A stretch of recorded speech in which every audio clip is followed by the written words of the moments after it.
इथं सर्वांचं ज्यांनी हो जपलं युवा नेतृत्व असं हे आपलं एका मतानं म्हणतात सर्व आता बसून पर्व जनता हक्काच्यासाठी लढायचं कारण दक्षिणला प्रगत करायचं पक्क ठरलंय आमचं अतुल बाबाला निवडून द्यायचं। सन्माननीय डॉक्टर अतुल भोसले बाबा यांचं या ठिकाणी आगमन झालं आहे। त्यांच्यासोबत सन्माननीय माजी आमदार आनंदरावजी पाटील नाना तसेच सन्माननीय नगरसेवक अतुल शिंदे दादा व व्यासपीठावरील सर्व मंडळी उपस्थित। त्याचबरोबर आजच्या या प्रचारार्थ आपण या ठिकाणी जमलेले वारुंजी गोटे मुंडे व नसमाची वाघाव या ठिकाणचे सर्व आपल्या पंचक्रोशीतील पदाधिकारी व कार्यकर्ते त्याचबरोबर मोठ्या प्रमाणात या ठिकाणी या महिला तरुण वर्ग व पत्रकार बांधव आणि सर्व आयोजक आपल्या सर्वांचं या ठिकाणी पुन्हा मी अमित पाटील मित्र परिवार व या ठिकाणी गोटे ग्रामस्थांच्या वतीने आपलं सहर्ष स्वागत करतो व पुढील कार्यक्रमास सुरुवात करतो। यानंतर सत्काराचा समारंभ होणार आहे। त्यासाठी मी आमचे सहकारी सन्माननीय अमित पाटील यांना आपले लाडके नेते डॉक्टर अतुल भोसले बाबा यांचा या ठिकाणी त्यांनी सत्कार करावा अशी मी त्यांना विनंती करतो।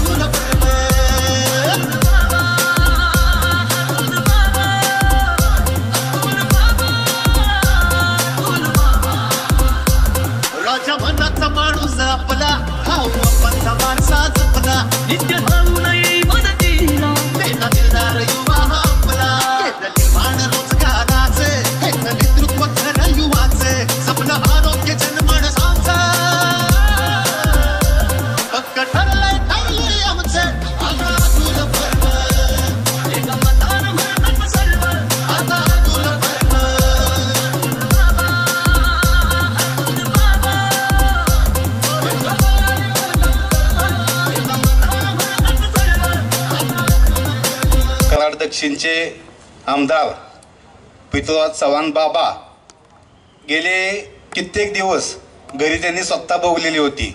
आपणा सर्वांना याबाबत माहिती आहे। केंद्रामध्ये मंत्री होते, महाराष्ट्र राज्याचे माजी मुख्यमंत्री होते। त्यांना कित्येक वेळा 1967 ते 68 साली आपले गोटेगाव प्रीती संगमावरती होते। तिथून नक्की भूकंप आला का पूर आला त्याच्यामध्ये आपल्या गावचं पुनर्वसन झालं। त्या बाबतीत शासन दरबारी आपण नक्की पूरग्रस्त आहोत का धरणग्रस्त आहोत हे अजून कुणालाही डिक्लेअर नाही। आज कोणताही विकास जर करायचा म्हटलं तर ज्या जमिनी गेल्या शेतकऱ्यांच्या ते प्रॉब्लेम देतात। त्याबाबत आम्ही कित्येक वेळा त्यांच्याकडे पाठपुरावा केला परंतु त्यांनी जाणून बुजून ह्या संपूर्ण गोष्टीवरती दुर्लक्ष केले। आणि मला खात्री आहे की माझ्या गावची ही जी जनता आहे, हे जे मतदार बंधू बांधव आहेत, हे कदापि त्यांना कधी मतदान करणार नाहीत। आणि मी डॉक्टर अतुल बाबा भोसलेंना एक विनंती करतो की बाबा आमच्या गोटेगावचा जो काही गावठांचा प्रश्न आहे त्याबाबत आम्ही एक कोर कमिटी नेऊन तुमच्याकडे आम्ही पाठपुरावा करू आणि आम्हाला अपेक्षा आहे की तुम्ही या सर्व कामासाठी आम्हाला अगदी प्रामाणिकपणे मदत कराल आणि आमचा गोटेगावचा जो गावठांचा प्रश्न आहे तो तुम्ही चांगल्या पद्धतीने मार्गी लावाल एवढंच बोलतो आणि मी थांबतो। जय हिंद। सन्माननीय व्यासपीठ, आज या ठिकाणी आपल्या कराड दक्षिणचे युवा नेतृत्व आपल्या महायुतीचे उमेदवार सन्माननीय डॉक्टर अतुल बाबा भोसले यांच्या प्रचारार्थ या ठिकाणी उपस्थित झाले सर्व व्यासपीठावरील मान्यवर। अगोदरच या ठिकाणी वक्त सांगितले संयोजकांनी थोडक्यात बोलायचं, त्यामुळं व्यासपीठाची दिलगिरी व्यक्त करतो आणि उपस्थित सर्व व्यासपीठाने तमाम या ठिकाणी अतुल बाबांच्यावर या ठिकाणी निष्ठावंत प्रेम करणारे आपण सर्व तमाम नागरिक बंधू आणि भगिनींनो, येऊ घातलेल्या विधानसभेच्या निवडणुकीच्या निमित्तानं गेली सातत्यानं या ठिकाणी डॉक्टर अतुल बाबा भोसले यांच्या ठिकाणी प्रचारार्थ मोठं सर्व तरुणांनी या ठिकाणी मोठा उठाव केलेला आहे आणि या उठावाचं फलित तुम्हा आम्हाला या ठिकाणी येत्या 20 तारखेला या ठिकाणी मताच्या रूपामध्ये या ठिकाणी आपण दाखवून द्यायचं आहे. प्रत्येकाने या ठिकाणी जागरूकतेने या ठिकाणी हा मतदारसंघ अतुल बाबांच्या पाठीमागे कसा उभा राहील याच्यासाठी निष्ठेने काम करायचं आहे. अतुल बाबांच्या बाबतीत बोलायचं म्हटलं बरेचसे या ठिकाणी बोलण्यासारख्या गोष्टी आहेत. अगदी अतुल बाबांची आमची ओळख या ठिकाणी स्वर्गीय R.R. पाटील या ठिकाणी उपमुख्यमंत्री असताना या ठिकाणी पंकज हॉटेलमध्ये या ठिकाणी आपण या ठिकाणी सुरुवातीला या ठिकाणी आपली ओळख झाली होती. त्यानंतर सातत्यानं अतुल बाबांची ज्यावेळेस उमेदीने या ठिकाणीची जी काही कल्पना आहे आपल्या या विभागामध्ये करण्याचं उद्दिष्ट, त्यामध्ये पहिल्यांदा या ठिकाणी त्यांनी शिक्षण संस्थेच्या ठिकाणी उदात्त हेतू या ठिकाणी पुढे ठेवून अतुल बाबांनी या ठिकाणी इंग्लिश मिडियम चालू केली आणि मलकापूरला या ठिकाणी बरीचशी या ठिकाणी ॲडमिशन भरपूर व्हायला लागली. म्हणून त्यांनी दुसरं युनिट वाठारला या ठिकाणी चालू केलं आणि वाठारला युनिट चालू केलं असताना ग्रामीण भागातील मुलांना सुद्धा या इंग्लिश माध्यमाची आवड निर्माण व्हावी त्या अनुषंगाने त्यांनी या ठिकाणी आपल्या विभागात आपल्या वारुंजी विभागात या ठिकाणी त्यांनी गाडी चालू केली आणि पहिल्यांदा त्यांनी या ठिकाणी आपल्याकडेच या ठिकाणी मागणी केली मुंड्यातच की आपल्याला विद्यार्थी या ठिकाणी मिळाले पाहिजेत. तर गावात बऱ्याच या ठिकाणी गावामध्ये फिरत असताना मी विद्यार्थी देण्याचा त्यावेळेस प्रयत्न केला इंग्लिश मिडियमला. तर गावातील ग्रामस्थांनीच माझ्या पुढे पहिली अटॅच ठेवली की पहिल्यांदा तुमच्या घरातील मुलगा जर तिथं घालत असला अतुल बाबांच्याकडं तर आम्ही आमचे विद्यार्थी द्यायला तयार आहोत. आणि खरोखर मोठं मन करू या ठिकाणी माझी एक नव्वद दोन्ही मुलं या ठिकाणी त्या शिक्षण संस्थेमध्ये शिकल्यामुळेच आज या ठिकाणी आमच्या घरामध्ये एक शिक्षणाचा मोठा उठावदार असं भरीव काम झालेलं आहे.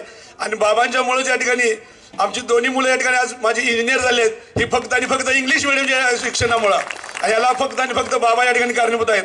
दुसरं या ठिकाणी सांगायचं म्हटलं तर येत्या काळामध्ये बरेच या ठिकाणी अनेक वल्गना या ठिकाणी केल्या जातात. बरेच या ठिकाणी आमच्या मुस्लिम समाजातील बांधवांना वेगवेगळ्या या ठिकाणी भावनिक या ठिकाणी केलं जातं. तरी सुद्धा मी आवर्जून या निमित्ताने सांगू इच्छितो की ना मैं हिंदू ना मैं मुसलमान मैं सिर्फ हूँ इंसान आणि इंसानियत नाते की याद इस अतुल बाबा के पीछे हम सब जन खड़े हैं. इस बदौलत आपको दुआ देने के लिए हम सब जन आए हैं. पहिली बात तायर भाई भी इधर है, सब अल्लाउद्दीन भाई, सगळी आमची या ठिकाणी वारुंजी गणामध्ये बाबा कमीत कमी मुस्लिम समाजाची 3000 वोटिंग आहे आणि यामुळे वारुंजी पंचायत समिती गणावर आणि वारुंजी जिल्हा परिषद गटावर सातत्याने या ठिकाणी आम्ही दावेदार असतोय. परंतु सातत्याने आम्हाला त्या ठिकाणी जाणून बुजून या ठिकाणी आम्हाला पाठीमागे ठेवण्याचा प्रयत्न होत असतो. परंतु आम्हाला तुमच्याकडून अपेक्षा आहे येणाऱ्या काळामध्ये आम्हाला ती अपेक्षा आपल्याकडून पूर्ण होईल एवढी मी अपेक्षा व्यक्त करतो. आणि पुन्हा एकदा मी उपस्थित सर्व मतदार बंधू भगिनींना या ठिकाणी विनंती करतो की येणाऱ्या 20 तारखेला आपण कमळ या चिन्हासमोरील बटन दाबून अतुल बाबांना जिल्ह्यातच नव्हे तर महाराष्ट्रात एक वेगळ्या उच्चांकी मताने निवडून द्यावे अशी मी अपेक्षा व्यक्त करतो आणि थांबतो. जय हिंद जय महाराष्ट्र. बाबा एक गॅरंटी देतो, आमच्या दोन्ही नेत्यांनी आजपर्यंत आम्हाला कधीच सांगितलं नाही की तुम्ही कुठल्या पक्षाचं काम करा किंवा कुण्यात करा. पण ह्यावेळी असं सांगितलं की म्हणजे आमचा निश्चय आहे सगळ्यांचा, आमच्या नेत्यांकडून आदेश आहे की ह्यावेळी येणार तर बाबाच निवडून येणार. आपलं हे जे लीड आहे ते पूर्णपणे 100% अतुल बाबांच्या समर्थनात जाणार आणि हा विश्वास बाबा आमच्या नेत्यामुळं आमच्यात आहे. आणि आज जी इथं जाहीर सभा झालेली बाबा ही पहिल्यांदा होत्या आणि 100% ह्या गर्दीचं स्वरूप तुम्हाला मतदानात पण दिसून येईल. सर धन्यवाद. आपल्या या होऊ घातलेल्या 2024च्या विधानसभा इलेक्शन कराड दक्षिणचे उमेदवार माननीय डॉक्टर अतुल बाबा, त्याचबरोबर विधान परिषदेचे सदस्य माजी नाना आणि कराड नगरीचे नगरसेवक माननीय अतुलदादा, त्याचबरोबर सन्माननीय व्यासपीठ.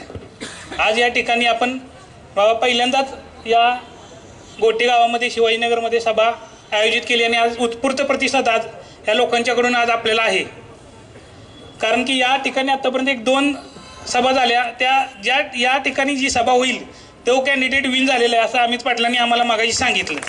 त्यामुळे ही आत्ता आपली एक विजयाची नांदी म्हणूनच आपण याकडे बघता येईल. आणि बाबा आत्ता या वारुंजी गणाबद्दल बोलायचं म्हणलं तर आत्ता आम्ही प्रचार करतोय, सगळीकडे आघाडीवर आहे. पण आता मला एक 2-4 गोष्टी सांगायच्या. काय झालं 2014 ते 24 30 कामं परत सांगून किंवा दुसरे जे कामं हायजॅक करून ते लोक इथं लोकांची दिशाभूल करतात आहे. आता वारुंजी केसे रस्ता मागच्या वेळी आम्ही बाबांनी एक नारळ फोडला, पंतप्रधान ग्रामीण सडक योजनेतून झाला. ते कॉन्ट्रॅक्टर वगैरे सुद्धा आता सांगतात की बाबांच्या यातून झाला, तरीसुद्धा लोक सांगतात की आम्हीच काम केलं. त्याच्यासाठी त्यांनी काही बोर्ड वगैरे पण लावायचा घाट घातलेला आहे. त्यानंतर आता शासनाच्या वित्त आयोगातून लोकसंख्येच्या आधारावर जो काही निधी येतोय तो सुद्धा आपणच काम केलं आहे अशा पद्धतीनं या 5 गावामध्ये प्रचार चालू आहे.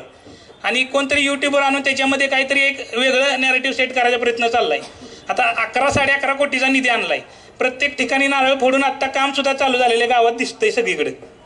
आणि आत्ता आम्ही पण सुद्धा बाबांच्या माध्यमातून डेप्युटी इंजिनियर किंवा काही सरकारी अधिकाऱ्यांना सांगून आत्ताच काम चालू करा यासाठी सांगितलं आम्ही की बाबा ही लोक म्हणते ती कामच नाही किंवा नुसतेच बोर्ड लावतात. त्यासाठी आत्ता जी काही सगळी बाबांनी कामं दिली सगळी चालू आहेत आणि काही जणांचं भूमिपूजन झालेलं आहे. आणि बाबा मला एक इथं सांगायचं काय 24/7 योजनेचं काम आता इथं सगळे अमित पाटील आहेत, आवटे साहेब आहेत, अल्लाउद्दीन भाई आहेत.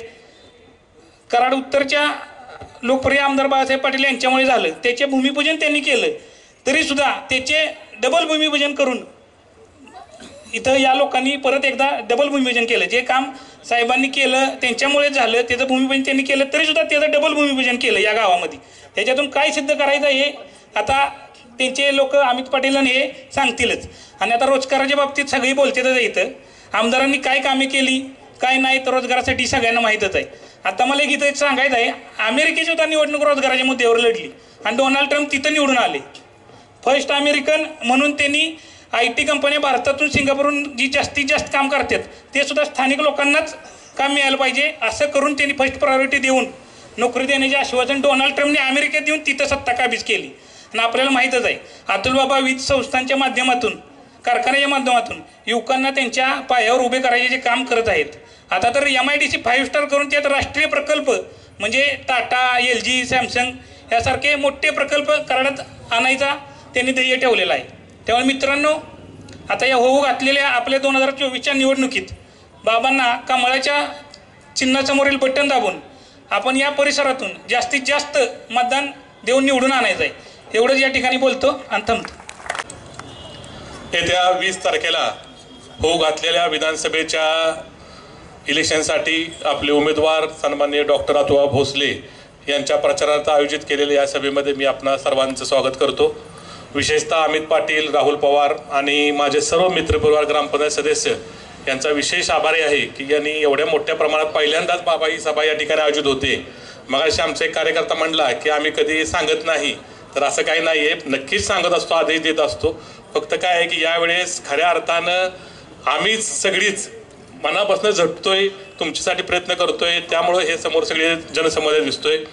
तर याच व्यासपीठावर सर्वच सन्मान्य व्यासपीठ खरं तर बाबा शिवाजीनगर वॉर्ड या ठिकाणी पहिल्यापासून हे सगळं आमचं शिंदे कुटुंबीय किंवा तिथं सिंधू कुटुंबियांची हे आमचे सगळी वस्ती भावकी असेल. आज या ठिकाणी इथं गेले 100-200 वर्ष झालं शेती करते किंवा आज वास्तव्यास आम्ही इथं आहोत. 1977 पासून आम्ही या ठिकाणी ग्रामपंचायत आमच्या 80ला शंकर पाटील आमच्या वडिलांचे खास मित्र आहेत ते येत आहेत. ते पहिले सरपंच या ठिकाणी झाले. माझे बंधू असतील एकनाथ शिंदे, सुरेश शिंदे असतील, अमित पाटील असतील, हे सर्व सरपंच झाले. परंतु आज पाण्याची सोय या ठिकाणी कोणतीही झालेली नाही आहे. आणि पाण्याची सोय बऱ्यापैकी आता ताहेरबाईंनी आमच्याकडे दिलेलं आहे. परंतु पाण्याचं हे इथं एवढं दुर्भाग्य म्हणजे हे झालेलं आहे की लोकांच्या बोरिंगला सुद्धा आता या ठिकाणी पाणी नाही. माझं पहिलं काम या ठिकाणी तुम्हाला सांगणं आहे की ज्यावेळेस आपण आमदार व्हाल त्यावेळेस पहिल्यांदा हे पाण्याची पाईपलाईन जी आहे ती तुमच्या हस्ते त्याचं उद्घाटन व्हावं हे असे मी शिवाजीनगर आमच्या ग्रामपंचायतीच्या वतीनं तुम्हाला विनंती करतो. त्याचबरोबर आहे औद्योगिकीकरण वाढलेलं आहे, शहरीकरण वाढलंय. वारुंजी फाटा हा आता खऱ्या अर्थानं कराड शहरामध्ये आहे. आज तुम्ही आता बघताय मागास बसले बघा आता आलंच विमान. तर हे इथलं सुद्धा जे काही हाईटचं आहे ते सुद्धा थोडंसं सगळ्यांवर रिस्ट्रिक्शन आलेलं आहे. विशेषतः आमच्या ज्यांच्या जमिनी आहेत त्यांच्या हाईटचं रिस्ट्रिक्शन आहे. ते काय त्या ठिकाणी जे काही 200 मीटर हे आहेत त्यात पण आपण लक्ष घालावं. आणि या ठिकाणी थोडंसं अजून डेव्हलप, कारण या बाजूला थोडं अजून डेव्हलपमेंट झालेलं नाही आहे मागच्या आमच्या प्यासाच्या पाठीमागच्या साईडला. परत का नाही आहे तर थोडंसं देवस्थान जागा आहेत, बाकीचे कुळांच्या जागा आहेत आणि त्यामध्ये सुद्धा आम्ही आता चाललंय प्रयत्न आमचं दोन्हीचं कडून. तर आपण पण तुझा ज्यावेळेस आमदार व्हाल त्यावेळेस निश्चित आम्हाला या ठिकाणी चांगल्या सुविधा, एक चांगली शाळा या ठिकाणी आम्हाला अपेक्षित आहे. ती शाळा सुद्धा या ठिकाणी आपल्या माध्यमातून व्हावी ही विनंती करतो. आणि तुम्हाला ठाम सांगतो की शिवाजीनगर वॉर्ड हा 100% तुमच्या पाठीशी आहे. आमचा शुक्रवार पेठ जशी आज तुमच्या पाठीशी ठाम आहे तशीच शिवाजीनगर वॉर्ड हा 100% तुम्हाला 100% मतदान देणार हीच अपेक्षा व्यक्त करतो आणि थांबतो. थँक्यू. गोटे, वारुंजी, मुंडे या परिसरातील सर्वांच्या उपस्थितीमध्ये आपले सर्वांचे लाडके उमेदवार तरुण नेते अतुलबाबा भोसले यांच्या प्रचाराच्या निमित्तानं उपस्थित असलेले, ज्यांनी आताच मार्गदर्शन केलं ते कराडचे नगरसेवक अतुल शिंदे, आरटी स्वामी, विजयराव चव्हाण, अमित पाटील, प्रमोद पाटील, ताहिर आगा, सागर पाटील, रमेश लवटे आणि आताच बोलले ते शंकरराव पाटील. मी म्हटलं कुठं आहेत, तर म्हटले आहेत म्हटले शंकरराव पाटील. तर शंकरराव पाटील, मोहम्मद आवटे आणि व्यासपीठावर जे संयोजक आहे सर्वांची नावं न घेता सर्व व्यासपीठ आणि या परिसरातील सर्व मान्यवर आणि उपस्थित मोठ्या संख्येनं बंधू भगिनी आणि माता, तरुण कार्यकर्ते, बाबा हे विजयनगर, गोटे, वारुंजी या परिसरातील सर्व विद्यार्थी दशेपासून म्हणजे विजयनगरनं आम्ही यायचो. वारिजांचे बबनराव म्हणजे प्रमोदचे वडील उत्तमराव पाटील, दाजी जमाले, ज्यांना सरपंच आम्ही केलं, दाजी जमाले, आम्ही सगळे वर्गमित्र आहे आणि त्यामुळे या प्रत्येक गावाचा माझा जो जिव्हाळ्याचा संबंध आहे. त्यामुळं नजीरभाईंनी मगाशी बोलता बोलता बोलले, त्यांनी विसरून गेले सांगायचं की या प्रश्नाच्या संदर्भामध्ये सुद्धा विधान परिषदेमध्ये विषय मांडला होता. त्या सर्वांना बोलून घेतलं होतं, कारण काही 22-23 गावं भूकंपामुळे पुनर्वसन झालेले आहेत आणि त्या गावठाणाचा प्रश्न इतका भयानक आहे. त्यामुळे सुद्धा त्या विधानसभेत मांडलं होतं, परंतु निवडणूक लागली आणि त्या काळामध्ये बाबा आम्ही सर्वजण, आमचं कुटुंब आणि आमचे सर्व कार्यकर्ते आम्ही तुमच्याबरोबर आलेलो आहे. त्यावेळेला जाहीरपणे नव्हतो, पण आता बाबा अतुल शिंदे यांनी म्हटल्याप्रमाणे आम्ही सर्वजण तुमच्याबरोबर होतो आणि या परिसरातला कानोसा घेतल्यानंतर ही जी गावं आहेत विजयनगर, मुंढे, गोटे, वारुंजी या परिसरातील आपल्या उठाव मोठा केलेला आहे. आणि त्याशी सुरेश बाबांना आम्ही ज्यावेळेला गोट्याला मिटिंग घेतली ताहेरबाई, त्यावेळेला तुम्ही सर्वजण होता आणि त्या सर्वांच्या मिटिंगमध्ये सर्वांनी जी वचनबद्ध झालेलं आहेत. मला खात्री आहे की हा पूर्वीचा वारुंजी गण हा मायनस असायचा, परंतु या वेळेला निश्चितपणे मला खात्री आहे ह्या सर्वजण पाहिल्यानंतर, प्रमुख कार्यकर्त्यांचं योगदान पाहिल्यानंतर या परिसरामध्ये वारुंजी गण हा बाबा तुमच्या पाठीशी 70% जास्त जाईल असा मला विश्वास आहे. अधिक वेळ न घेता प्रत्येक प्रचारदंडे बोलत असतो, परंतु अतुल बाबा हे विस्तारानं मांडतील. या परिसरातल्या सर्व कार्यकर्त्यांचा माझा जो पूर्वीपासून स्नेह आहे तो असाच या ठिकाणी पुढे आणि बाबांच्या पाठीशी आपण सर्वांनी उभे राहून जे काय प्रश्न असतील ते अनेक वेळा सोडवण्याचा प्रयत्न मी केलेला आहे, परंतु आता आबाळ फाटले, आता ठिकाण कुठे देणार आहेत. त्यामुळे काळजी करू नका नजीरभाई, आपण सर्वांनी अहोरात्र मी उमेदवार या भावनेनं सर्वांनी काम करावं अशी विनंती करतो. धन्यवाद. जय हिंद, जय महाराष्ट्र. ज्यांनी या कार्यक्रमाचं आयोजन केलं ते आमचे तरुण मित्र अमितजी पाटील साहेब, कार्यक्रमाला उपस्थित सुरेशजी शिंदे साहेब, बाळासाहेबजी शिंदे, स्वामी साहेब, एकनाथजी शिंदे, कार्यक्रमाला उपस्थित ताहिर आगा, अल्लाउद्दीन देसाई साहेब, गणेशराव पवार, नजीरभाई देसाई, कार्यक्रमाला उपस्थित मोहम्मदराव आवटे, अधिकराव पवार साहेब, मोठ्या संख्येनं उपस्थित असणाऱ्या माझ्या माता भगिनी, ज्येष्ठ नागरिक आणि तरुण मित्रांनो, आज ज्यांनी सूत्रसंचालन केलं त्याचा आत्ताच आम्ही सत्कार केला. उदयसिंह दादांचे जवळचे ते कार्यकर्ते आहेत आणि आहे तसेच टिकावे शेवटपर्यंत, त्यामुळे त्यांना बुके देऊन टाकला. अहो आता काय आहे, काही गोष्टींची काळजी घ्यायला लागते. आज कार्यक्रमानिमित्त अनेक दिवसापासून माझा जो प्रयत्न चालला होता की अमित दादांकडे एक कार्यक्रम आपला व्हावा, अनेक दिवसाची माझी इच्छा पूर्ण झाली आणि त्यांनी शेवटी कार्यक्रम इथं आयोजित केला. आपण राजकारणामध्ये काम करत असताना वेगवेगळ्या परिस्थितीला आपल्याला सामोरे जावं लागतं. त्यामुळं अमितजींनी देखील जिथं आहे तिथं प्रामाणिकपणे काम केलं, आपल्या नेत्यावर विश्वास ठेवून काम केलं आणि राजकारणामध्ये अशा व्यक्तिमत्वांना देखील खूप मोठं महत्त्व असतं. राजकारणामध्ये संधी साधू अनेक लोक मिळतात, सापडतात. राजकारणामध्ये आपला जो नेता आहे त्या नेत्याशी प्रामाणिक राहून काम करणारे क्वचित कार्यकर्ते अलीकडच्या काळामध्ये सापडतात आणि अमितरावांनी त्या पद्धतीचं चांगलं काम या सगळ्या परिसरामध्ये केलेलं आहे. ज्या ठिकाणी आपली आजची सभा होते त्या सभेच्या निमित्तानं मुंडे, वाघाव, खोडशी, वनवासमाची, वारुंजी इथले सगळे कार्यकर्ते जे तुम्हाला मानणार आहेत ते देखील कार्यकर्ते इथं उपस्थित झालेले आहेत. विशेषतः आमचे कुलदीप पवार साहेब देखील आज कार्यक्रमाच्या निमित्तानं इथं उपस्थित झालेले आहेत आणि त्यांना सावकार म्हणतात आणि त्यामुळं सावकारांच्या आम्ही शोधात अनेक दिवसापासून होतो. सावकार पण आम्हाला सापडले. योग्य वेळ आल्याशिवाय काही गोष्टी घडत नसतात. सावकार साहेबांचं देखील आज व्यासपीठावर आपण आलात, आपलंही स्वागत करतो. आदरणीय पंजाब भवनचे चिरंजीव प्रांजित दादा देखील आज कार्यक्रमाला उपस्थित राहिले आणि त्यामुळं एक चांगल्या प्रकारचं वातावरण या सगळ्या परिसरामध्ये निर्माण करण्याच्या दृष्टिकोनाने ह्या कार्यक्रमाला खूप मोठं महत्त्व आहे.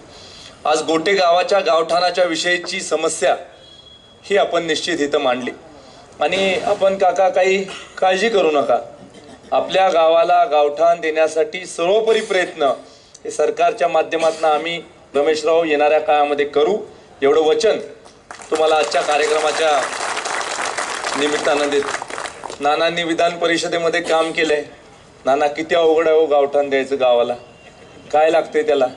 कलेक्टरला बोलून घ्यायचं आणि पुढची प्रक्रिया कर म्हणून सांगितले की चटाचट होतंय सगळं. आणि पुनर्वसन मंत्री कुठलंही सरकार असलं आणि कोणी असलं तर पुनर्वसन मंत्री असा म्हणू शकत नाही की या गावाला गावठाण नाही पाहिजे. पुनर्वसन मंत्री हा तुमच्या बाजूनीच निर्णय देणार. ज्या काही टेक्निकल डिफिकल्टी झाल्या होत्या त्या टेक्निकल डिफिकल्टी किंवा ज्या तांत्रिक अडचणी आहेत त्या तांत्रिक अडचणी दूर करण्याच्या बाबतीमधलं काम हे निश्चित योग्य ठिकाणी आपण तो प्रश्न मांडला तर ह्या सगळ्या गोष्टी पूर्ण होऊ शकतात. आज महाराष्ट्र सरकारची एक योजना आहे, वयोश्री योजना.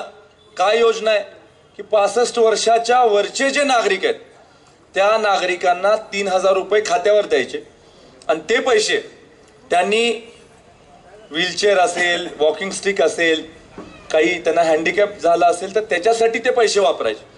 मला ते लक्षात आलं की ह्या योजनेमध्ये ही जाचक बाब आहे. हे पैसे असे काढू शकत नाही आपण, खात्यावर आले म्हणून काढू शकत नाही, ते बिलं सबमिट करायला लागतात.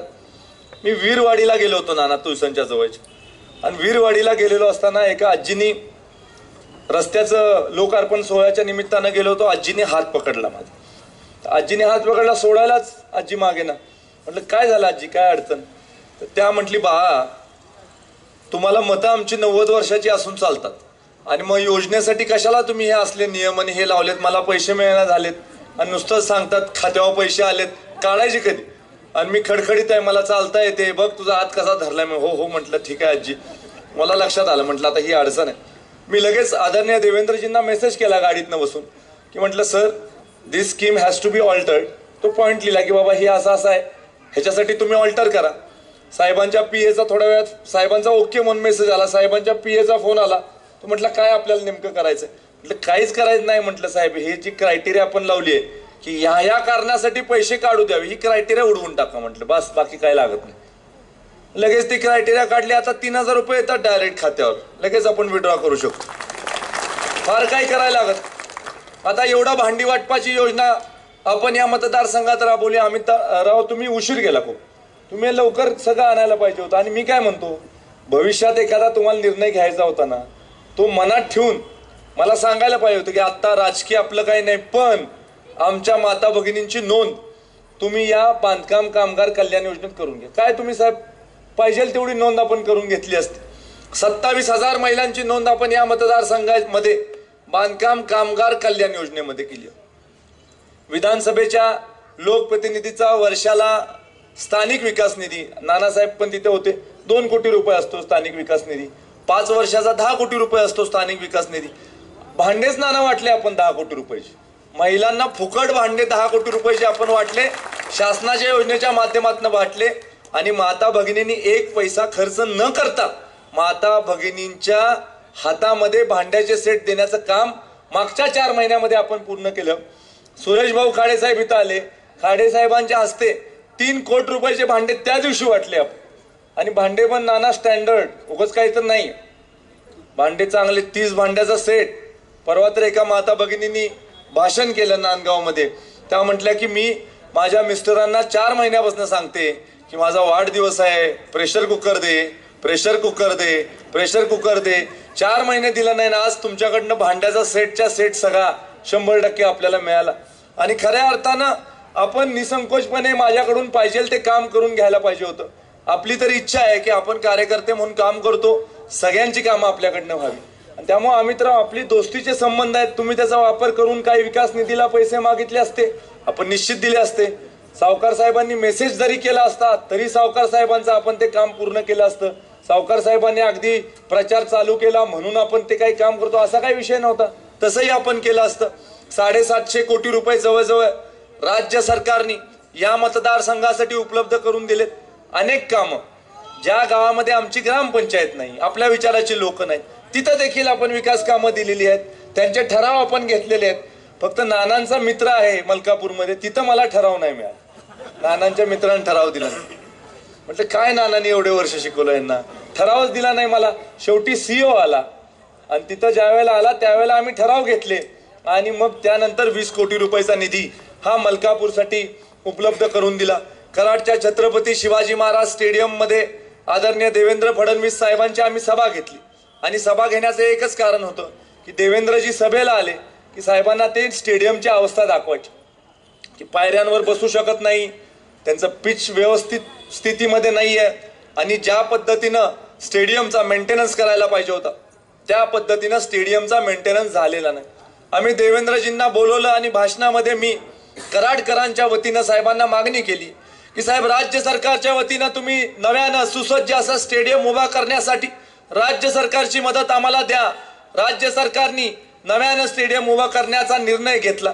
देवेंद्रजींनी घोषणा केली आणि 6 महिन्याच्या आत GR काढणारे कर्तबगार उपमुख्यमंत्री म्हणून देवेंद्र फडणवीस साहेबांच्या इतिहासामध्ये नोंद होईल एवढं मी आवर्जून या कार्यक्रमाच्या निमित्तानं आपल्याला सांगू इच्छितो. स्टेडियमचे सुद्धा आराखडा तयार करायचा होता. त्यावेळेला स्वर्गीय PD पाटील साहेब, स्वर्गीय जाधव साहेब, कराडामधली एक पिढी ज्यांनी स्वर्गीय यशवंतराव चव्हाण साहेबांच्या नेतृत्वाखाली स्टेडियम उभं केलं, त्या काळात जे आर्किटेक्ट होते त्यांच्या मुलाला आम्ही शोधलं आणि त्यांना म्हटलं की तुमच्या पिताश्रींनी स्टेडियम केलं, आता नव्यानं आपल्याला स्टेडियम उभं करायचंय आणि हे काम तुम्ही केलं पाहिजे.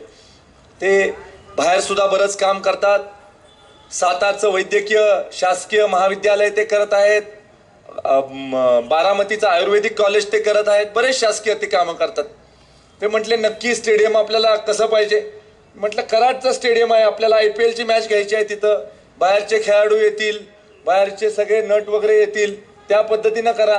ते म्हटले साहेब एवढा डिमांड असेल तर खूप खर्च होईल. म्हटलं किती पण खर्च होते, राज्य सरकार आपल्या पाठीशी आहे, तुम्ही आकडा तर सांगा किती खर्च होईल. मग त्यानंतर क्रीडाप्रेमींची बैठक घेते आपण. नाना घेतो की नाही, गावातल्या कार्यकर्त्यांना बोलवतो आणि म्हणतो की काय काय केलं पाहिजे गावात.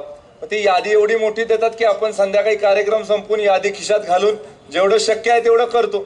तसं क्रीडाप्रेमींची बैठक मी घेतली कराडच्या विनुताई चव्हाण सभागृहामध्ये आणि इतके म्हणून सूचना आल्या की शूटिंग रेंज पाहिजे आम्हाला, तिथं रिसेप्शन पाहिजे, मग मोहालीसारखा आम्हाला पिच पाहिजे, मग आम्हाला वानखेडेसारखा स्टँड पाहिजे. ती यादी मोठी झाली आणि आपण तर घोषणा करून बसलोय किती पण खर्च होते, आम्ही आहे राज्य सरकार पाठीशी. आराखडा झाला 96 कोटी 50 लाखाचा. मला पण ते जरा ऑड वाटलं की जरा जास्त आपण मागतोय.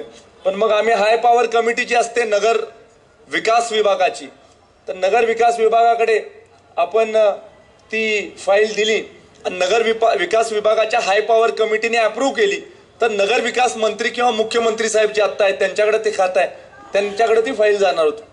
हाय पॉवर कमिटीकडे प्रस्ताव दिला, त्यांना सांगितलं की देवेंद्रजींची इच्छा आहे हे व्हावं वगैरे. आणि परत 8-10 दिवसांनीच लगेच फोन आला की तुमचं प्रपोजल रिजेक्ट झालेलं आहे. प्रपोजल रिजेक्ट झाल्यावर मग आम्ही म्हटलं ठीक आहे. हाय पॉवर कमिटीच्या अध्यक्षांना भेटलो. ते म्हटले अतुलराव जरा तुम्ही दमानं मागा ना पैसे, तुम्ही एकदम 100 कोटी मागितले, तालुक्याची जागा आहे आणि कसल्या मॅच तुम्ही घेणार आहे आणि हे ऑलिम्पिक नॉर्म्स प्रमाणे तुम्हाला कशाला रनिंगची ट्रॅक पाहिजे आणि मग होवा कोर्ट कशासाठी पाहिजे. आम्ही खूप नियमावली फॉलो केली होती इंटरनॅशनल स्टेडियमची.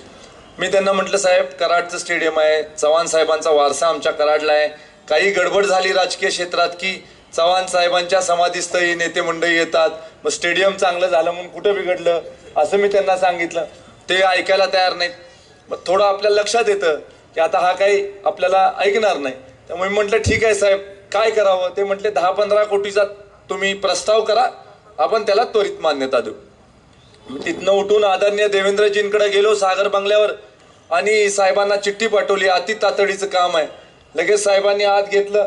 साहेबांना म्हटलं की साहेब, हाय पॉवर कमिटीच्या अध्यक्षांनी रिजेक्ट केलेलं आहे आणि त्यांनी सांगितलंय की 10-15 कोटी रुपये देऊ शकतो. असं करून चालणार नाही साहेब, त्याच्यावर डॉक्युमेंटरी काढतील विरोधक की फक्त 15 कोटीच दिले, त्यामुळे 100च्या 100 कोटी द्यायची व्यवस्था तुम्ही करा. साहेबांनी ताबडतोब तिथनं हाय पॉवर कमिटीच्या अध्यक्षांना फोन लावला आणि त्यांना म्हटले की अतुल भोसले आले, तुम्हाला येऊन भेटतील. 96 कोटी 50 लाखाचा त्यांनी आराखडा केलेला आहे. 96 कोटी 50 लाख रुपयाला मंजुरी पुढच्या बैठकीत द्या, मला तुमचं काय ऐकायचं नाही. फोन ठेवून दिला साहेब. पुढच्या मीटिंग मध्ये मान्यता देण्यात आली, टेक्निकल सँक्शन झालं, ऍडमिनिस्ट्रेटिव्ह अप्रुव्हल झालं, भूमिपूजन झालं, कॉन्ट्रॅक्टरला टेंडर अलॉट झालं आणि प्रत्यक्ष स्टेडियमच्या कामाला सुरुवात काही दिवसामध्ये होईल. इतक्या जलद गतीनं कराडचं छत्रपती शिवाजी महाराज स्टेडियम हे उभं होणार आहे. आणि आपण जरी तिथं कधी जाल स्टेडियमचं काम पुढच्या 1.5 वर्षात पूर्ण झाल्यावर, तर कराडकर म्हणून तुम्हाला नक्की अभिमान वाटेल की इतकी जबरदस्त वास्तू ही आज आपल्या कराड शहरामध्ये उभी होते. आणि नक्की रणजीच्या मॅचेस आणि भविष्यात IPLच्या मॅचेस सुद्धा होण्याच्या दर्जाचं स्टेडियम हे आज कराडमध्ये उभा होतं.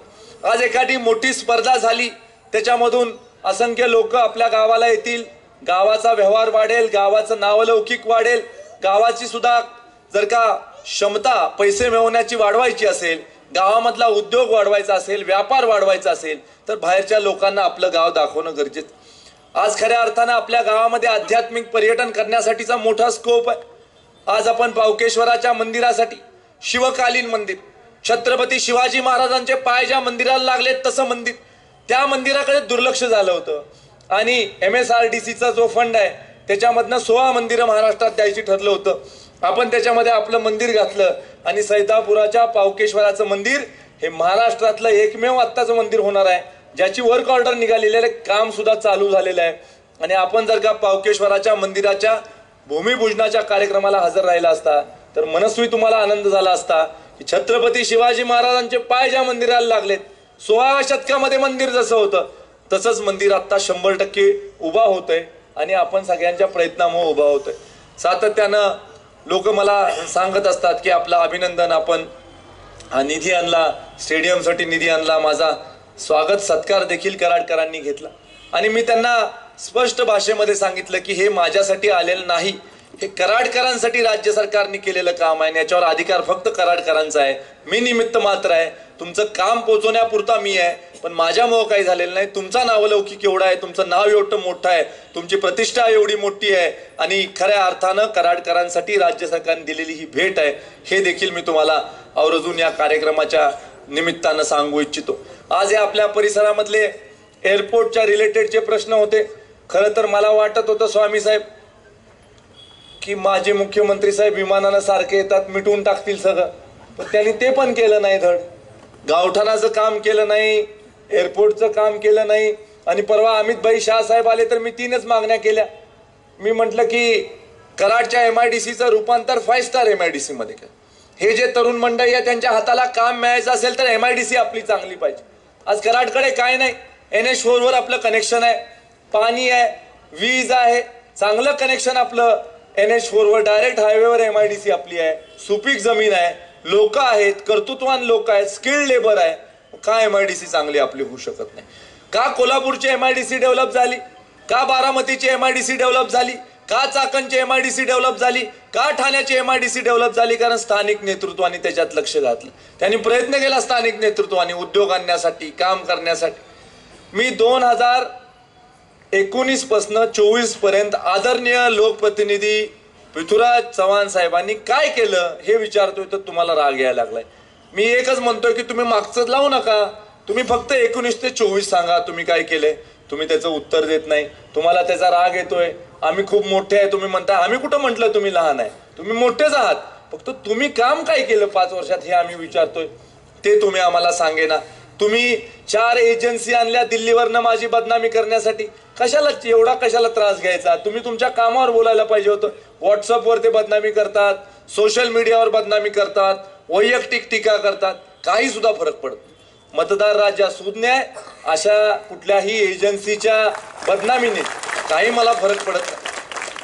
माता भगिनींनी भांडी का घेतली म्हणून काही लोक म्हणतात, अरे ते शासनाची योजना आहे, पोचवलीच पाहिजे लोकांपर्यंत. का नाही भांडी पोचवायची लोकांपर्यंत? का नाही वयोश्री योजनेचा लाभ द्यायचा लोकांना? लोक ज्याचे हकदार आहेत ती माहिती लोकांपर्यंत दिली पाहिजे, ती योजना लोकांपर्यंत 100% पोचवली पाहिजे. आम्ही अमितभाईंना म्हटलं की अमितभाई, ज्यांची पक्की घरं नाहीत अशी 3 ठिकाणं आहेत. आदरणीय पृथ्वीराज चव्हाण साहेबांच्या घराच्या पुढची एक झोपडपट्टी, पक्की घरं 50 वर्षापासून नाही. स्टेडियमची झोपडपट्टी आणि मलकापूरमध्ये झोपडपट्टी. हिथं आम्हाला तुम्ही मदत करा अशा पद्धतीची मी मागणी केली. इतका राग त्यांना आला, इतकं काय काय बोलले माझ्यावर. काय माझं चुकीचं आहे? आम्ही चव्हाण साहेबांच्या घराच्या बाहेर प्रचार करायला जातो तेव्हा झोपडपट्टीमधले लोक म्हणतात, साहेब 50 वर्ष यांना मागतोय. 50 वर्ष मागितल्यानंतर ह्यांनी स्वतःच्या घराच्या भिंतीची उंची वाढवली पण आमची झोपडपट्टी पक्की करून दिली. मला तुम्ही सांगा की आपल्या पलीकडे जर का माणसाला राहायचं पक्क घर नसेल आणि तुम्ही राज्याचे मुख्यमंत्री असाल तर करायला नको का साहेब? ते 4.25 वर्ष तुम्ही राज्याचे मुख्यमंत्री होता आणि तुम्हाला एक झोपडपट्टी पुनर्वसन झालं नाही. का नाही झालं तुम्हाला झोपडपट्टी पुनर्वसन?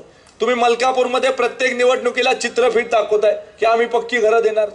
3 टर्म तुम्हाला लोकांनी सत्तेत ठेवलंय तरी तुम्ही झोपडपट्टीचं पुनर्वसन करू शकला नाही. निवडणुकीपुरती तुम्ही चित्रफित दाखवताय. मी तुम्हाला आव्हान करतो की मागच्या 50 वर्षात तुम्ही सत्तेमध्ये, आदरणीय काकी साहेब होत्या, आदरणीय आनंदराव चव्हाण साहेब होते, तुम्ही आहात, 50 वर्ष तुम्ही सत्तेमध्ये आहे. तुम्ही 4.25 वर्ष राज्याचे मुख्यमंत्री होता, तुम्ही 10 वर्ष आमदार आहे. किती मुलं नोकरीला लावली ह्याचं उत्तर का देत नाही तुम्ही? आम्हाला सांगा ना की बाबा एखादा हा मुलगा गोट्यामधला मी नोकरीला लावला, कुठल्या तरी संस्थेमध्ये लावला, ह्याचं उत्तरच देता येत नाही. त्यांनी मध्यंतरी एक क्लिप काढली, उत्तरच देत नाही पण ते सोशल मीडियावर फिरवतात की 108चे अँब्युलन्स चालू केले. आता मला सांगा इथं बसलेले 108च्या अँब्युलन्स मध्ये आहे का कोण नोकरीला? मला सांगा की तुम्ही एवढी सत्ता भोगून जर का तुम्हाला सांगता येत नसेल की मागच्या काळामध्ये आम्ही आमच्या तरुण पिढीसाठी काय केलं तर हे किती मोठं दुर्दैव आहे आपलं की आपल्याला हे करता येत नाही. आणि तुम्ही फक्त स्थानिक प्रश्न सोडून किंवा मतदारसंघातल्या समस्या सोडून वैयक्तिक टीका करताय, कारखान्यावर टीका करताय. कारखान्याचा काय संबंध या निवडणुकीमध्ये? कारखान्याच्या निवडणुकीच्या वेळेस बघू. तुम्हाला इतकीच हौस असेल तर तुम्हाला पण एखादा शेअर देऊ, तुम्ही उभा राहा निवडणुकीला, आमची काही अडचण नाही. ही निवडणूक आहे का? कारखान्यावर ते बघू ना आम्ही काय करायचं ते. निवडणुकीच्या वेळेला लोकशाही आहे, तिथे उभा राहू शकतात लोक. लोकशाहीमध्ये अर्ज भरता येतो, निवडणूक लढवता येते, नशीब आजमावता येतं. तुम्ही ट्रस्टच्या विषयी टीका करत बसलाय. अहो साहेब, हे सगळे विषय खरं तर ह्या विधानसभेचे विषयच नाहीये. तुम्ही स्वतः काही केलं नाही आणि तुम्ही फक्त स्वतःच लपवण्यासाठी आमच्यावर टीका करत सुटलाय. या सगळ्या गोष्टींच्या बाबतीमध्ये सातत्यानं मी त्यांना आव्हान करत चाललेलो आहे की साहेब तुम्ही फक्त मुद्द्यावर बोला की तुम्ही काय केलं ना आम्ही काय केलं. आम्ही 750 कोटी कसे आणले आम्ही आकडेवारी तुमच्या समोर मांडतो. सार्वजनिक बांधकाम खात्यातनं पहिल्या बजेटमधनं किती पैसे आले, दुसऱ्या बजेटमधनं किती पैसे आले, हॅमच्या योजनेमधनं आम्ही किती पैसे आणले, 25-15 मधनं आम्ही पैसे किती आणले, रोजगार हमी योजनेमधनं 95-5 योजनेमधनं किती आणले, मातोश्री पानंद रस्ता दुरुस्ती योजनेमधनं पैसे किती आणले मांडू शकतो. आकडे असं, कागदपत्र असं, काही सुद्धा अडचण नाही. फाईलच्या फाईल देऊ शकतो. तुम्ही स्टेडियमवर आरोप केला की स्टेडियमला 10 लाख रुपये मंजूर झाले. मी कागदच घेऊन बसलो, मी दाखवलं की हे बघा हे GR आहे, हा टेक्निकल सँक्शन आहे, हे ऍडमिनिस्ट्रेटिव्ह अप्रुव्हल आहे, हे पेपरमध्ये महाराष्ट्र सरकारने छापलेलं टेंडर आहे, 36 लाख रुपयाची बयाना रक्कम आहे. मग कॉन्ट्रॅक्टर एखादा 36 लाख रुपयाची बयाना रक्कम भरत असेल तर 10 लाख मंजूर असणाऱ्या कामाला 36 लाख कसा कॉन्ट्रॅक्टर भरेल? ट्रेजरीमध्ये 9,65 लाख रुपये आल्याचा पुरावा दाखवला. आणि प्रतिप्रश्न ज्या वेळेला पुढच्या पत्रकार परिषदेमध्ये आदरणीय साहेबांना केला त्यावेळेला हे म्हटले मी माहितीच्या अधिकारामध्ये माहिती मागवलेली आहे, 15 दिवसांनी माहिती. मला सांगा हे तुम्हाला पटतंय का? तुम्ही एवढे बॉस स्वतःला राज्याचे म्हणताय तर एका फोनमध्ये तुम्हाला PWDच्या अधिकाऱ्यांनी सांगायला पाहिजे ना. तुम्ही माहितीच्या अधिकारात मग एकदम असा ट्रॅक कसा बदलला? तुम्ही माहितीच्या अधिकारात कशाला माहिती मागवताय? खरं आहे ते सांगा ना. स्टेडियमला पैसे आलेत मान्य करा तुम्ही मोठ्या मनाने. आम्ही कसं मान्य करतोय? जे तुम्ही केलं ते केलं. भूकंप संशोधन केंद्र केलं, किती लोक नोकरीला लागले सांगा बरं, हात वर करा. भूकंप संशोधन केंद्रामध्ये लागलं कोण नोकरीला? तुम्ही म्हणताय 600 कोटी खर्च केले, आनंद आहे. आपण किती लोकांना तुम्ही उपकृत केलं? विजयराव आज तुम्ही चालवता एखादी मोठी संस्था, आपण चालवता, ट्रॅक्टर्सचं मोठी एजन्सी सरांची आहे, त्यांच्या माध्यमातून असंख्य लोकांच्या हाताला काम मिळालंय. साहेब, नोकरी लावणं, हाताला काम देणं हे कठीण काम आहे, लोक जगवणं कठीण काम आहे. खासगी उद्योजकाला ताकद देणं ही काळाची गरज आहे. आज या खासगी उद्योजकांकडनं समाज घडणार आहे आणि यांना खऱ्या अर्थानं भविष्य काळामध्ये आपल्याला ताकद देण्याची नितांत गरज. MIDC मध्ये सुद्धा खासगी उद्योजक आणावे लागतील तुम्हाला. आज खऱ्या अर्थानं मी चर्चा करत होतो की किती स्कोप आहे, किती मोठ्या स्पेअरपार्टच्या इंडस्ट्रीज इथं येऊ शकतात, किती मोठ्या टेक्स्टाईलच्या इंडस्ट्रीज इथे येऊ शकतात, पण प्रॉपर अप्रोच नसल्यामुळे आजपर्यंत आपण मागं पडलो. हे देखील मला तुम्हाला आजच्या कार्यक्रमाच्या निमित्तानं सांगावंसं वाटतंय. आज मला खात्री वाटते की या परिसरामधले जे काही प्रश्न आहेत ते निश्चित स्वरूपी येणाऱ्या काळामध्ये आपण मार्गी लावू. आजपर्यंत आनंदराव नानांच्या माध्यमातून मोठ्या प्रमाणावर विकास कामं या सगळ्या परिसरामध्ये झालेली आहेत आणि भविष्य काळामध्ये सुद्धा आपण नाना जसं सुचवाल, जे सांगाल त्या पद्धतीचं काम या सगळ्या परिसरामध्ये होऊ शकतं. या परिसराला अत्यंत महत्त्व येणाऱ्या काळात प्राप्त होणार आहे. कराड शहरामध्ये नागरी वस्ती वाढायला जागा नसल्यामुळे कराडचं उपनगर म्हणून समजलं जाणारा वारुंजी, गोट्याचा परिसर, मुंड्याचा परिसर, खोडशीचा परिसर, विजयनगरचा परिसर, या सगळ्या परिसराची डेव्हलपमेंट भविष्य काळामध्ये होणार आहे. भविष्य काळामध्ये मोठ्या मोठ्या कॉलनीज इथं होतील, लोक कराडमध्ये काम करतील पण कॉलनीमध्ये राहण्यासाठी परत आपल्या परिसरामध्ये येतील आणि त्याचा मोठा फायदा या भागातल्या रोजगारासाठी आणि तरुणांच्या हाताला काम मिळण्यासाठी सुद्धा भविष्य काळामध्ये होणार आहे. पण डेव्हलपमेंट प्लॅन करत असताना त्या पद्धतीने आपण ब्लूप्रिंट ठेवून डेव्हलपमेंट प्लॅन केली तर निश्चित स्वरूपी या परिसराचा देखील कायापालट येणाऱ्या काळामध्ये झाल्याशिवाय राहणार नाही. आपण मला या कार्यक्रमाच्या निमित्तानं बोलवलं आणि माझा मान सन्मान केला आणि प्रामुख्यानं ज्या लोकांनी आमच्याबरोबर आजपर्यंत काम केलं पाहिजे होतं, काही अडचणींमुळे, काही राजकीय समीकरणामुळे आपल्याला एकमेकाविषयी स्नेह वाटत असला तरी आपण सावकार साहेब एकत्र काम करू शकत नव्हतो कारण बाकीच्या काही अडचणी होत्या. पण मला आता तुम्हाला एक प्रश्न विचारायचा. तुम्ही 2 टर्म प्रामाणिकपणे माजी मुख्यमंत्री साहेबांचं काम केलं, भरपूर जोरात काम केलं. माझं सगळ्यात जास्त नुकसान कशामुळे झालं असेल तर आपले जे कट्टर कार्यकर्ते आहेत यांनी निस्वार्थ त्यांच्यासाठी काम केलं, त्यामुळं मान्य करायला काय हरकत आहे की आपलं त्रास झाला आपल्याला.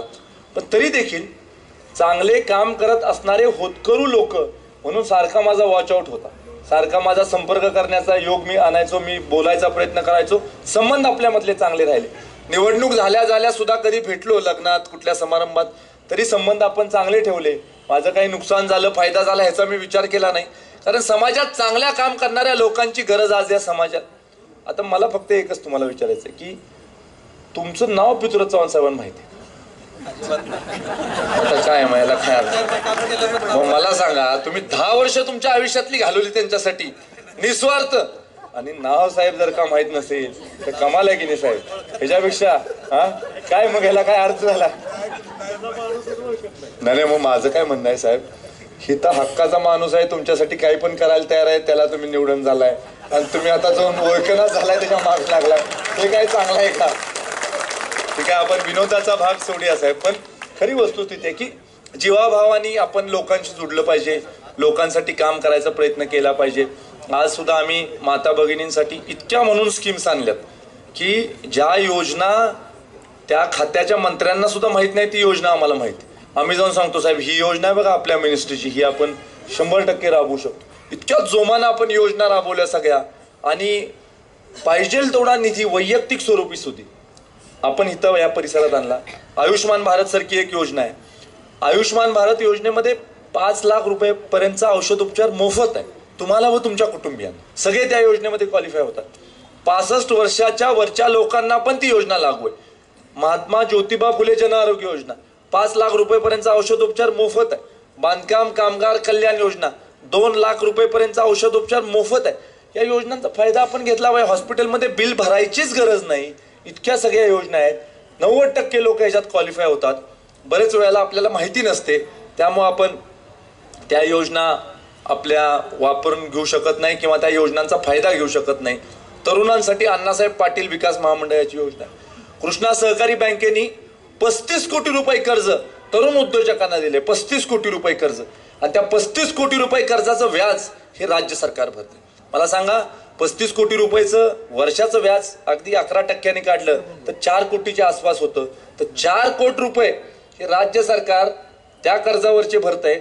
आणि तरुण तुमच्यासारखे उद्योजक, कोणी ट्रॅक्टर घेतलाय, कोणी वाहतुकीसाठी गाडी घेतली आहे, कोणी भाजीपाला वाहतुकीसाठी गाडी घेतली आहे, कोणी शेत विकास केलाय, कोणी पाईपलाईनसाठी कर्ज घेतलंय, कोणी नवीन मोटर बसवण्यासाठी कर्ज घेतलंय. त्या पोरांचं कल्याण झालं आणि इतक्या मोठ्या प्रमाणावर आपण ती योजना राबवतोय. त्याचा कक्षच काढलाय आम्ही. अण्णासाहेब पाटील आर्थिक विकास महामंडळ आहे आणि त्या अण्णासाहेब पाटील महामंडळाचे नरेंद्र पाटील साहेब अध्यक्ष आहेत आणि त्यांच्या माध्यमातून आपण इतक्या मोठ्या प्रमाणावर हे देखील पैसे इथं आणलेले.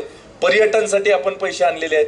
ज्या ज्या गावांना नदी आहे, नदीची काठावर जी गाव आहे तिथं पर्यटनसाठी तुम्ही पैसे मागू शकता. मी माझ्या गावामध्ये पर्यटनसाठी मोठ्या प्रमाणावर पैसे आणले. क वर्ग देवस्थान होतं त्याचं आपण अपग्रेडेशन ब वर्ग देवस्थानमध्ये केलं. धानाईचं देवस्थान आहे त्याचं अपग्रेडेशन ब वर्ग देवस्थानमध्ये केलं. सगळ्यात जास्त मायनॉरिटीसाठी पैसे हे आपण आज या सरकारच्या माध्यमातून, मायनॉरिटी विभागाच्या माध्यमातून, अल्पसंख्याक विभागाच्या माध्यमातून पैसे आणले. तुम्ही माहिती घ्या, जितके मागेल तेवढे पैसे इंदुराव साहेब आपण लोकांना देण्याच्या बाबतीमधलं काम केलं. जे गाव दिसेल या मतदारसंघातलं त्या गावामध्ये मोठ्या प्रमाणावर आपण पैसे आणले आणि हे लोकउपयुक्त काम आहेत. हे सगळ्यांच्या फायद्याची काम आहेत. गावाला जोडणारा मुख्य रस्ता झाला तर सगळ्यांनाच त्याचा फायदा होणार आहे. आज आपण हॅमच्या योजनेमध्ये एक रस्ता बसवला की यनक्यापासून शेनोली स्टेशन पर्यंत 4 लेनिंग रस्त्याचं केलं आणि महाराष्ट्रामध्ये खूप कमी असे रस्ते झालेले आहेत.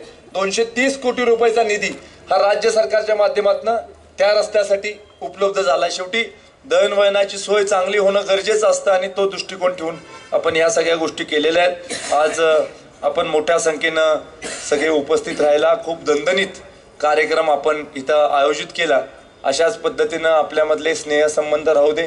कामाच्या बाबतीमध्ये आपण एकमेकाच्या खांद्याला खांदा लावून भविष्य काळामध्ये काम करूया. मोठ्या संख्येनं आपण जमल्याबद्दल, वेळ काढल्याबद्दल आणि माझा मान सन्मान केल्याबद्दल आपले सगळ्यांचे आभार मानून येणाऱ्या 20 तारखेला कमळाच्या चिन्हासमोरचं बटन दाबून आपण आपलं बहुमोल मत आणि आशीर्वाद हा माझ्याबरोबर ठेवा एवढं सांगून थांबतो. जय हिंद, जय महाराष्ट्र. सहकारी युवा नेते प्रमोद पाटील यांचा आग्रह व प्रमोद पाटील पैलवान सरपंच प्रशांत पाटील हरिभाऊ सहकारी यांच्या भावना यांच्या आग्रह खात्री आज या ठिकाणी मी, आणि तुम्ही विषयच काढला की टिकचिला का, 100% बाबा मी प्लॅस्टिक आहे, टिकणार आणि दिसणार पण तुम्हाला. पण येणाऱ्या काळात निश्चित तुम्हाला सांगतो, वारुंजी तुम्ही इतिहास भूगोल आमचा चांगलाच काढलेला आहे. अजून पण त्यात माहिती घ्या. वारुंजी गावात आज सुद्धा दिवसात चांदण्या दाखवायची धमक आमच्या मनगटात येणाऱ्या काळात मतदानाची तुम्हाला दिसेल. आणि तुम्हाला मतदार या ठिकाणी जमलेल्या सर्व बंधू भगिनींना मी पुन्हा एकदा सांगतो, 20 तारीख लक्षात ठेवायचे आहे. भोसले कुटुंबियावरती प्रेम करणाऱ्या प्रत्येक कार्यकर्ता व उपस्थित सर्व नेता आपला सर्वांना मला सांगायचं आहे की आज सर्व भागात बाबा फिरतात, उत्स्फूर्त प्रतिसाद आहे आपणाला. त्यामुळं आपलं गट तट हेवदावं सगळ्यांनी विसरून एका दिलानं, एका जीवानं, का तर आत्ताची बघतोय परिस्थिती ही वेळ पुन्हा येणार नाही. त्यामुळं तुम्हा सर्वांचं मतदानाचं जे दान आहे त्यातून बाबाच्या पदरात टाकून 100% त्यांना विजय करायचा. आणि बाबा तुम्हाला आम्हाला सांगतो, आम्ही कधी दडून येत नाही, उघड येतो. त्यामुळे तुमच्यापेक्षा पुढच्या खुर्चीवर बसलोय आणि आम्हाला शिकूनच आहे, गेलं तर उघड जायचं. आणि ज्यावेळेला आम्ही ज्या ठिकाणी उघड जातो 100% गुलाल घेतलेला हा इतिहास आहे. तुम्ही माहिती घ्या. एवढंच तो बोलतो आणि थांबतो. सन्माननीय व्यासपीठ डॉक्टर अतुल बाबा भोसले व आमचे मार्गदर्शक आनंदराव पाटील नाना, माजी आमदार, व आमचे मार्गदर्शक अतुल शिंदे दादा. बाबा तुम्हाला आम्ही एकच सांगतो, आमच्या शिवाजीनगर वार्डमध्ये 900 मतदान आहे. त्यापैकी आम्ही 99% तुम्हाला मतदान करू. विरोधी पक्षाचं एकही बूथ लागणार नाही अशी तुम्हाला ग्वाही देतो. आणि बाबाच्या माध्यमातून, भोसले कुटुंबियाच्या माध्यमातून आपल्या तालुका, आपल्या जिल्ह्यावरती एवढं काम आहे, एवढं उपकार आहे. कोरोनाचं माध्यम असेल, आमच्या भागातली मुलांचं ॲडमिशन असेल, कारखान्याच्या माध्यमातून ऊस व शेतीमालाच्या प्रक्रिया याबाबत असेल, तर जे विद्यमान आमदारांचं काम आहे ते बाबा कित्येक वर्ष व भोसले कुटुंबीय कित्येक वर्ष हे आपल्यासाठी करत आहे. व आता हीच वेळ आहे की त्यांनी आजपर्यंत जी आपली सेवा केली त्या सेवेची परतफेड करायची. यासाठी सांगतो 20 तारखेला आम्ही सर्वजण तुमच्या पाठीमागं बहुसंख्येने उभं राहू व 1 नंबरचे कमळाचे बटन दाबून तुम्हाला जास्तीत जास्त मतांनी विजयी करू, एवढी ग्वाही देतो. धन्यवाद. KMS न्यूज, स्पंदन मरांचे, नाते आपुलकीचे.